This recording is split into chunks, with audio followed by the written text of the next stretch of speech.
Hello दोस्तों, नमस्कार। जो अभी की सबसे बड़ी खबर आ रही है, जहां यूनाइटेड किंगडम संसद में मनाई गई कश्मीर के भारत में विलय की एनिवर्सरी। पाकिस्तान को लगा तगड़ा वाला झटका। एक्टिविस्ट ने कहा तू कौन मैं खामखा। जी हाँ, बताएंगे यूके की संसद में पाकिस्तान को जो तगड़ा झटका लगा है दोस्तों, जिसके बाद भारत का क्या रहा रिएक्शन। साथ ही साथ कतर में फंसे अपने भारतीय पूर्व नेवी के अधिकारियों को लेकर जो फांसी की सजा दी गई दोस्तों, उस पर सबसे बड़ा अपडेट आया है। और सबसे बड़ा दोस्तों सवाल उठाया गया है, बताएंगे क्या कतर ने पाकिस्तान के इशारे पर भारत के पूर्व नौसैनिकों को सुनाई है सजा। आखिर क्यों उठा है ये सवाल, सबसे पहले आपको बताएंगे। साथ ही साथ बताएंगे जहां पर भारत के सख्ती के बाद कई खालिस्तानी आतंकियों ने छोड़ा कनाडा। जी हाँ दोस्तों, एक से एक खबर बताएंगे, बने रहेगा वीडियो के अंत तक। लेकिन खबरों में आगे बढ़ने से पहले अगर आप भी मानते हैं कि भारत को एट एनी कॉस्ट किसी भी कीमत पर अपने भारतीय आठों के आठों अधिकारियों को फांसी की सजा से छुटकारा दिलवाना ही पड़ेगा, चाहे उसके लिए कोई भी कदम उठाना पड़े, तो इस वीडियो को भी कर दीजिए लाइक, चैनल कर दीजिए सब्सक्राइब, बेल आइकन दबाइए, साथ ही कमेंट बॉक्स में लिख दीजिएगा जय हिंद। जी हाँ, तो चलते हैं पहली और सबसे बड़ी खबर की तरफ, जहां यूनाइटेड किंगडम संसद में मनाई गई कश्मीर के भारत में विलय की एनिवर्सरी। पाक को लगा तगड़ा झटका।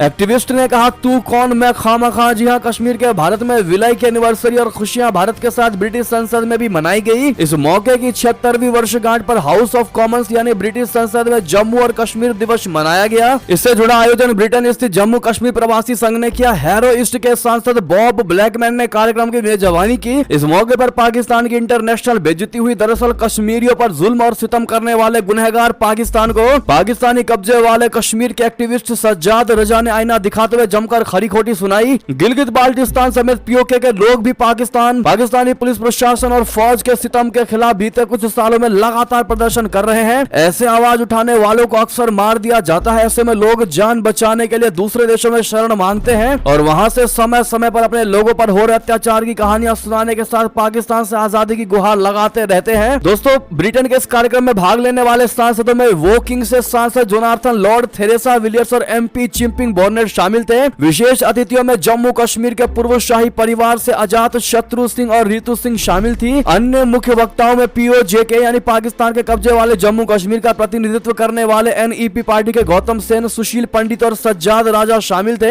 अब ऐसे में दोस्तों पाकिस्तान को लगातार कश्मीरी एक्टिविस्ट ने लताड़ लगाए और पाकिस्तान को आईना दिखा दिया और बता दिया कि कश्मीर तुम्हारा कभी था ही नहीं और कश्मीर को भूल जाओ। जी हाँ दोस्तों, ऐसे में यूनाइटेड किंगडम ने भी संसद में जिस प्रकार से ये कश्मीर के भारत में विलय की एनिवर्सरी मनाई है दोस्तों, वास्तव में ये भारत के लिए बड़े ही गर्व की बात है और भारत के लिए बड़े ही सपोर्टिव बात है। ऐसे में आप भी यूके की संसद को थैंक यू जरूर कहिएगा और आप भी इस एनिवर्सरी पर क्या कहना चाहेंगे दोस्तों बताइएगा जरूर। साथ ही साथ बात करते हैं बड़े ही सेंसिटिव मुद्दे की तरफ, जहां पर मत भूलना भारत की मदद वरना पड़ेगा तमाचा। जी हां, 2014-17 की याद दिला कतर पर भड़के पूर्व राजदूत। बता दें, भारतीय नौसेना के 8 पूर्व कर्मियों को कतर की एक अदालत ने मौत की सजा सुनाई है। इससे भारत स्तब्ध है और इस मामले में सभी कानूनी विकल्पों पर विचार कर रही है। ये सभी 8 भारतीय नागरिक अल दहारा कंपनी के कर्मचारी है, जिन्हें पिछले साल जासूसी के कथित मामले में हिरासत में लिया गया था। सबसे बड़ी हैरत की बात यह है कि कतर के अधिकारियों की ओर से भारतीयों के खिलाफ लगाए गए आरोपों को सार्वजनिक नहीं किया गया है और न ही ये बताया गया है कि किन आरोपों में 9 सैनिकों को फांसी की सजा सुनाई गई है। दोस्तों, पूर्व राजनयिक और कई खाड़ी देशों में राजदूत रहे दीपक वोहरा ने कहा है कि जब कभी भी ऐसे मामले सामने आते हैं तो सबसे पहले काउंसलर एक्सेस दिया जाता है, जिसके तहत भारतीय राजनयिक विदेशी जेलों में बंद भारतीय कैदियों से मिलते हैं और उनसे बात करते हैं कि उन्हें प्रॉपर तरीके से रखा जा भी रहा है या नहीं, भोजन दवा मिल भी रही है या नहीं और प्रताड़ित तो नहीं किया जा रहा। इस मामले में भी एक्सेस दिया गया था। वोहरा ने कहा कि इसके बाद कानूनी उपाय होते हैं, जिसमें निचली अदालत के फैसले को भारतीय राजनयिक वहां की ऊपरी अदालत में चुनौती देते हैं। तीसरे विकल्प के रूप में दोनों देशों के राजनयिक या राजनेता आपसी बातचीत करते हैं और मामले को सुलझा लेते हैं। ये दोनों देशों के संबंधों पर निर्भर करता है और रिश्ते अच्छे रहने पर दोनों देश रिहाई के निष्कर्ष पर अमून पहुंच जाते हैं। इसके साथ ही राजदूत वोहरा ने कहा कि कतर को यह नहीं भूलना चाहिए कि 2014 और 2017 में गल्फ कारपोरेशन काउंसिल ने जब जूते मारकर आपको बाहर कर दिया था, तब आप दौड़े दौड़े भारत के पास ही आए थे और अनाज मांगा था। तब भारत ने आपको खासकर 2017 में तुरंत बिना किसी शर्त के अनाज भेजा था। वोहरा ने कहा कि कतर ने भारत के प्रधानमंत्री नरेंद्र मोदी को सम्मानित किया था। अगर जरूरत पड़ी तो वो भी कतर के अमीर से बात कर सकते हैं। सूडान में राजदूत रहे वोहरा ने जी न्यूज से कहा कि उन्होंने भी वहां से कुछ भारतीयों को छुड़वाया था। उन्होंने कहा कि कई मीडिया रिपोर्ट्स में इसकी चर्चा है कि कतर इटली से सबमरीन खरीद रहा था, जिसकी जासूसी ये नौसैनिक इजराइल के लिए कर रहे थे। इसकी भनक कतर को लग गई और उन लोगों को जेल में बंद कर दिया। अब जब हमास इजराइल युद्ध के बीच भारत ने इजराइल का समर्थन किया है तो खार खाए कतर ने भारतीय नौसैनिकों पर गुस्सा निकालकर संदेश देने की कोशिश की है कि उसे हल्के में ना लिया जाए। वोहरा ने कहा कि अगर सऊदी अरब की तरह 1980 के दशक में कतर ने भी आतंकियों को पनाह देने की रणनीति अपनाई तो पूरी दुनिया में उसे ऐसा तमाचा पड़ेगा कि आपकी 12,000 की फौज कुछ नहीं कर पाएगी। लेकिन दोस्तों इसी बीच सबसे बड़े सवाल खड़े हो रहे हैं कि क्या कतर ने पाकिस्तान के इशारे पर भारत के पूर्व नौसैनिकों को सुनाई है सजा। तो आपको बता दें, दरअसल पाकिस्तान कुलभूषण जाधव का जिक्र करते हुए पहले से ही भारत पर जासूसी का आरोप लगाता रहा है। अब अपने दोस्त कतर के इस फैसले के बाद उसे भारत को घेरने का और ज्यादा मौका मिल गया है। यही वजह है कि जनरल मुनीर और कतर के सेना प्रमुख के बीच मुलाकात को भारतीय नौसैनिकों की सजा से जोड़कर देखा जा रहा है। पाकिस्तान के कई विश्लेषक भी भारत को घेरने में जुट गए हैं। कतर पर राफेल के सीक्रेट भी पाकिस्तान को देने के आरोप लग चुके हैं। अब ऐसे में ये सबसे बड़ा सवाल उठा है कि हर तरीके से पाकिस्तान ने भी कतर पर एक तरीके से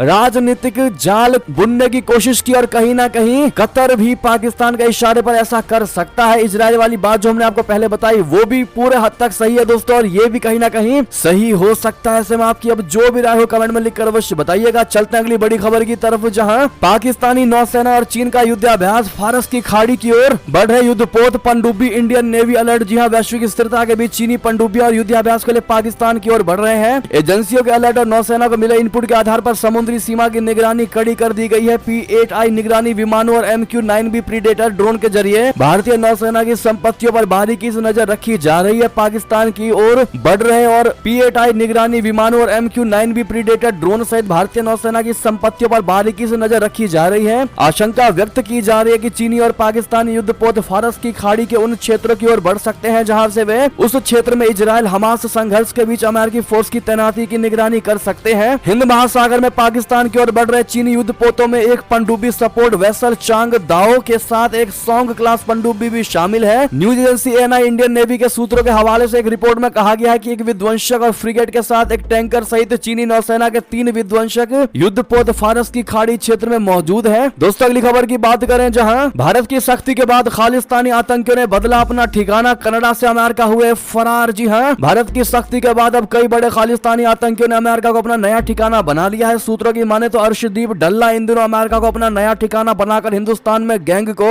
ऑपरेट कर रहा है। यही वजह है कि इंटरपोल पर अब इन खालिस्तानी आतंकियों पर नजर बनाए हुए है। हाल ही में इंटरपोल ने हरियाणा के महज 19 साल के गैंगस्टर योगेश कादियान के खिलाफ रेड कार्नर नोटिस जारी किया है। योगेश कादियान हरियाणा के झज्जर का मूल निवासी है। सूत्रों के मुताबिक योगेश कादियान भारत से फरार होकर अमेरिका में पनाह लिया हुआ है। गैंगस्टर टेरर नेटवर्क में NIA के ताबड़तोड़ एक्शन के बाद कई गैंगस्टर या तो अंडरग्राउंड हो गए हैं या फिर योगेश कादियान की तरह फर्जी पासपोर्ट पर भारत से फरार हो चुके हैं। 19 साल के योगेश कादियान पर आपराधिक साजिश रचने, हत्या की कोशिश और आर्म एक्ट के कई मामले दर्ज हैं। योगेश को अत्याधुनिक हथियार चलाने की ट्रेनिंग है। इतना ही नहीं, अर्शदीप डल्ला के जानी दुश्मन लॉरेंस बिश्नोई का भाई अनमोल बिश्नोई भी इन दिनों अमेरिका के कैलिफोर्निया में बैठकर गैंग को ऑपरेट कर रहा है। ऐसे में अर्श डल्ला और बिश्नोई गैंग के बीच गैंगवार की आशंका भी बनी हुई है। अगली खबर की बात करें, जहां बड़ी ब्रेकिंग न्यूज, इजरायली सेना ने आक्रमण के लिए रास्ता साफ करते हुए गाजा में प्रवेश कर दिया। जी हां, इजरायली सेना ने कथित तौर पर गाजा में घंटों तक काम किया और अब पूरी तरह से तैयार है। इजरायली सेना ने हमास के ठिकानों पर हमला करने के लिए गाजा के अंदर पैदल सेना और बख्तरबंद बलों के साथ जमीनी हमला भी किया है। जी हां, आपको बता दें कि इजराइल को लेकर ईरान ने बहुत बड़ी चेतावनी दी थी। उसने कहा था कि इजराइल की सेना ने गाजा पट्टी में अगर कदम रखा तो वहीं दफना देंगे। जंग के बीच ईरान ने यह सबसे बड़ी चेतावनी दी, जिसके बाद दोस्तों इस धमकी से बिना डरे इजरायली सेना ने आक्रमण के लिए रास्ता साफ करते हुए गाजा में प्रवेश कर दिया। साथ ही साथ अंतिम खबर की बात करें, जहां पर गैंगस्टर केस में माफिया डॉन मुख्तार अंसारी को हुई 10 साल की जेल की सजा, 5 लाख का जुर्माना भी लगा। जी हां, माफिया डॉन मुख्तार अंसारी को गैंगस्टर मामले में MP MLA कोर्ट में 10 साल की सजा सुनाई है। साथ ही उस पर 5 लाख का जुर्माना भी लगाया है। वहीं मुख्तार के सहयोगी सोनू यादव को 5 साल की सजा मिली है। सोनू पर भी कोर्ट ने 2 लाख का जुर्माना ठोका है। हालांकि मुख्तार के वकील लियाकत का कहना है कि ये केस मेंटेनेबल नहीं है, हम हाई कोर्ट में अपील करेंगे और उम्मीद है कि हमें वहां से मिलेगा न्याय। बता दें कि MP MLA कोर्ट के जज अरविंद मिश्र की अदालत ने गैंगस्टर मामले में अंसारी को कल ही दोषी करार दिया था। आज अदालत ने सजा का ऐलान किया है। सजा को लेकर मुख्तार ने मायूसी से कहा कि हुजूर, इस मामले से मेरा कोई सरोकार नहीं है, मैं तो 2005 से ही जेल में बंद हूँ। बहरहाल दोस्तों, ऐसे में ये देवी की सारी बड़ी खबरें, आपको हमारी खबर कैसी लगी? आशा करता हूँ बहुत अच्छी लगी होगी। अगर थोड़ी भी अच्छी लगी है तो इस वीडियो को दोस्तों में, भाइयों में, रिश्तेदारों में शेयर जरूर कर दीजिएगा, व्हाट्सएप, फेसबुक, ट्विटर के माध्यम से, और अभी कर दीजिए इस वीडियो को लाइक, चैनल कर दीजिए सब्सक्राइब, बेल आइकन दबाइए, साथ ही कमेंट बॉक्स में लिख दीजिएगा जय हिंद जय भारत। और यहाँ तक बने रहने का आप सभी